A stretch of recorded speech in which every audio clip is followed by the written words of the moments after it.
Bismillahirrahmanirrahim. This is Muhammad Usman Munir.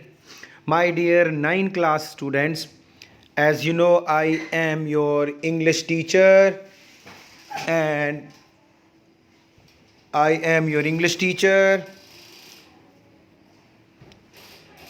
Today, the topic of my discussion is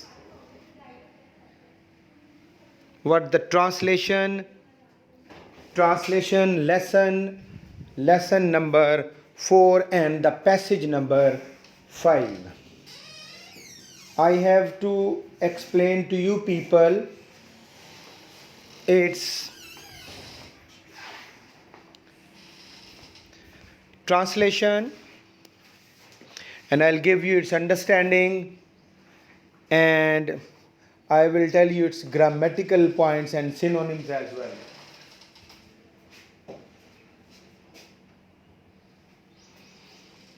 So far as your grammatical points are concerned, तो इसमें बेटा मैं आपको ये तमाम चीज़ें क्लियर करा दूंगा ताकि आपको इसकी ट्रांसलेशन करने में आसानी हो। जितनी ट्रांसलेशन एक्यूरेट होगी उतना ही आपके मार्क्स अच्छे आएंगे। मैं हमेशा कहा करता हूँ before starting my lecture, you must have your ball points along with you and you must have your notebooks along with you. So take your notebooks and ballpoints and be ready. Here the image for the translation, and another one, I got dictionaries for you. If you find any word difficult, so you can consult the dictionaries. I have given you the picture as well. और ख़रीदनी बेटा आपने खुद है, मैंने आपको pictures इनकी दे दी है। अगर आपको कोई वर्ड मुश्किल लगता है, अगर आपको कहीं पे कोई प्रॉब्लम होती है, मेरा तो लेक्चर आप सुन ही रहे हैं, suppose I am not with you, तो उसके बाद ये आपने डिक्शनरीज़ को खोलना है और इनसे आपने कंसल्ट करना है। Here the translation passage over your screen.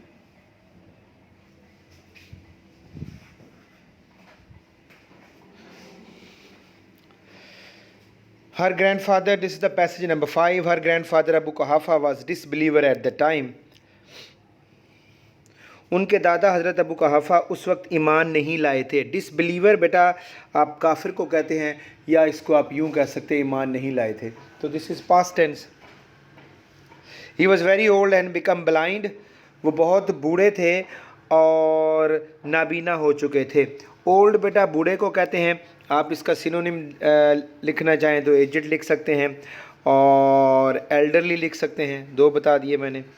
और ब्लाइंड बेटा नबीना को कहते हैं, और इसके सिनोनिम में आप जाएंगे तो यस साइटलेस कह सकते हैं, और विजनलेस कह सकते हैं। These 2 words.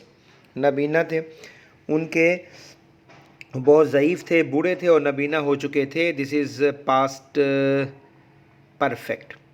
He said to her, Asma, I think Abu Bakr had taken all the wealth, leaving you and children empty-handed and helpless. उन्होंने हज़रत अस्मा से कहा, अस्मा मेरा ख्याल है कि अबू बकर तुम्हें और बच्चों को खाली हाथ और बेयारो मददगार छोड़कर सारी दौलत साथ ले गया है।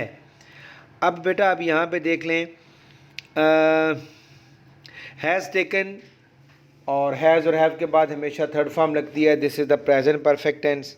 हैज़ टेकन ले गया है। वेल्थ बेटा आप दौलत को कहेंगे, और इसको आप रिचेस कह सकते हैं, इसको आप मनी कह सकते हैं, इसको आप कैश कह सकते हैं। और एम्प्टी हैंडेड बेटा खाली हाथ होता है, हैविंग नो मनी, और इसके लिए एक बड़ा कॉमन सा वर्ड है पुअर कह सकते हैं आप, और एक और वर्ड आपको दे रहा हूँ पेनीलेस कह सकते हैं। और हेल्पलेस होगा बेटा बेयारो मददगार, इसके लिए आप नीडी कह सकते हैं, और इसके लिए आप अनप्रोटेक्टेड कह सकते हैं। इसके सिनोनिम्स मैं आपको बता रहा हूँ। Okay, at this she instantly ran to the corner of a home. ये सुनकर वो फौरन दौड़कर घर के एक कोने में गईं। घर के एक कोने में गईं। She instantly ran, this is past indefinite tense. She instantly, instantly का मतलब होता है बेटा फ़ौरन, और सिनोनिम इसका होगा इमीडिएटली कह दें आप, एट वंस कह दें। कॉर्नर का बेटा होता है कोना, और होम का बेटा होगा घर। She gathered some pebbles and put them at the place where her father used to keep his money and jewels. उन्होंने कुछ कंकरियाँ इकट्ठी कर लीं और उन्हें उस जगह पर रख दिया जहाँ उनके वालिद अपनी रकम और जवाहरात को रखा करते थे। यहाँ पे बेटा एक वर्ड आ रहा है यूज्ड टू। तो ऐसा काम जो आप गुज़रे हुए ज़माना में माजी में आदतन करते रहे हों, खुद करते रहे हों, सो उसके लिए हम यूज्ड टू लगाया करते हैं। रखा करते थे, देखा ना, रखा करते थे, तो यूज्ड टू आ गया। और इसमें आप बेटा गैदर का मतलब होता है इकट्ठे करना, कलेक्ट कह सकते हैं आप, पाइल अप कह सकते हैं। और इसके बाद बच्चे आपको पेबल्स यहाँ पर नज़र आ रहा है। पेबल्स का मतलब होता है, पेबल्स कंकरी, अ स्मॉल राउंडेड स्टोन। और ज्यूल बेटा, ज्यूल यहाँ पर word you got a word jewel over here, हीरा या कीमती पत्थर कह सकते हैं। और इसको डायमंड कह दें आप, diamond. She covered it with a piece of cloth. उसने उन्हें एक कपड़े से ढांप दिया। उन्होंने इसे एक कपड़े से ढांप दिया। कवर का मतलब होता है ढांप देना, और इसको आप हाइड कह सकते हैं, इसको आप कंसील कह सकते हैं। कपड़े से ढांप दिया। कम ग्रैंडफादर, दादाजी देखिए, दादाजी आइए। कम ग्रैंडफादर, लुक देखिए, he has left all this for us. ये सब कुछ उन्होंने हमारे लिए छोड़ा है, या वो ये सब कुछ हमारे लिए छोड़ गए हैं। Okay. He touched the cloth and thought it was full of gold and jewels. उन्होंने कपड़े को छुआ और ये समझे कि ये सोने और जवाहरात से भरा हुआ है। ही टच्ड, यहाँ पर सेकंड फॉर्म लगी हुई है, touched and thought, this is past indefinite. और बच्चों टच को आप छूना कह सकते हैं, आप इसको पास हैंड ऑन समथिंग कह सकते हैं, आप इसको pass hand on something. His concern was alleviated. Concern बेटा आप फ़िक्र को कहते हैं, फ़िक्र को, तशवीश को वरी कह दें, एंग्जाइटी कह दें, फियर कह दें। देखिए, I am providing you not a single word, मैं आपको दो तीन लफ्ज़ दे रहा हूँ ताकि आपको सिनोनिम्स भी याद हो जाएं साथ साथ। हिज कंसर्न वाज एलिविएटेड, उनकी जो फ़िक्र थी, परेशानी, तशवीश ख़त्म होगी। एलिविएट कम हो जाना, ख़त्म हो जाना। Lesson, alleviate lesson. एलिविएट को रिड्यूस कह सकते हैं, एलिविएट को डिक्रीज़ कह सकते हैं। I have given you another 3 words.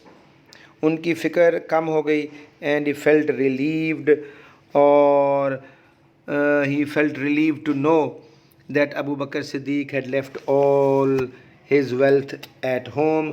और उन्हें ये जानकर तसल्ली हो गई। फेल्ट रिलीव्ड का मतलब होता है मुतमिन हो जाना, सेटिस्फाइड कह दें आप, और आप इसको काम्ड कह सकते हैं, काम्ड। टू नो का मतलब होता है जानना, और टू नो मैंने आपको अक्सर बताया हुआ है कि जहाँ पर वर्ब की पहली फॉर्म से पहले टू लगाया जाए तो वो इन्फिनेटिव बन जाता है। और उन्हें ये जानकर तसल्ली हो गई कि अबू बकर सिद्दीक अपनी तमाम दौलत घर पर छोड़ गए हैं। ओके, तो इसमें रिलीव्ड का मतलब मैंने आपको बताया मुतमिन हो गए, तसल्ली हो गई। और सेटिस्फाइड कह सकते हैं आप, प्लीज्ड कह सकते हैं, काम्ड कह सकते हैं। और that's all from your paragraph number 5। अब आप अपनी बुक पे देखिए, इसके बाद बेटा पैराग्राफ नंबर 6 है, और उस पैराग्राफ में कुछ भी नहीं है सिवाय के नाम लिखे हुए हैं। हज़रत अस्मा के बारे में लिखा हुआ है, और उनकी उम्र कितनी थी, और ये this is all lollipop and easy, बहुत आसान है। आई होप सो ये वाला आप खुद कर लेंगे। तो इस तरह पहले 4 जो आपको पैसेजेस थे वो मैंने आपको क्लास में पढ़ा दिए थे, 5वां मैंने आपको यहाँ पे ये लेक्चर डिलीवर कर दिया है, और छठा मैंने आपको एज अ होम असाइनमेंट दे दिया है। बहुत आसान है, मैं नहीं समझता आपको उसके करने में कोई प्रॉब्लम होगी। So that is for your home assignment. Home assignment बेटा आपने ये वाला जो पैसेज मैंने पढ़ाया है, मेरे लेक्चर को गौर से सुनना है आपने, फिर इसको लिखना है। मैं हमेशा आपको लिखने की तरफ लाता हूँ। फिर आपने लिखने के बाद जो मैंने आपको पढ़ाया उससे आपने चेक करना है। You have two point your mistakes out, और फिर आपने अपनी मिस्टेक्स दोबारा लिख के इसको याद कर लेना है और लिख लेना है। और इसके साथ साथ जो सिनोनिम्स मैंने आपको लफ्ज़ों के बताए हैं, सिनोनिम्स एक नहीं, मैंने 2 नहीं, मैंने 3 सिनोनिम्स आपको दिए हैं। उनमें से कोई एक तो आप याद करेंगे, एक याद कर लें, 2 याद कर लें, it is better for you. So thank you very much for being with me, thank you very much. और बेटा आपने जो मैंने आपको इंस्ट्रक्शंस दिए हैं आपने उसको फॉलो करना है, और आपने अपने असाइनमेंट्स को साथ साथ याद करते रहना है, ताकि जब आप स्कूल वापस आएँ there shouldn't be any problem. So God bless you, stay blessed, और काम याद करते रहे। खुदा हाफिज़।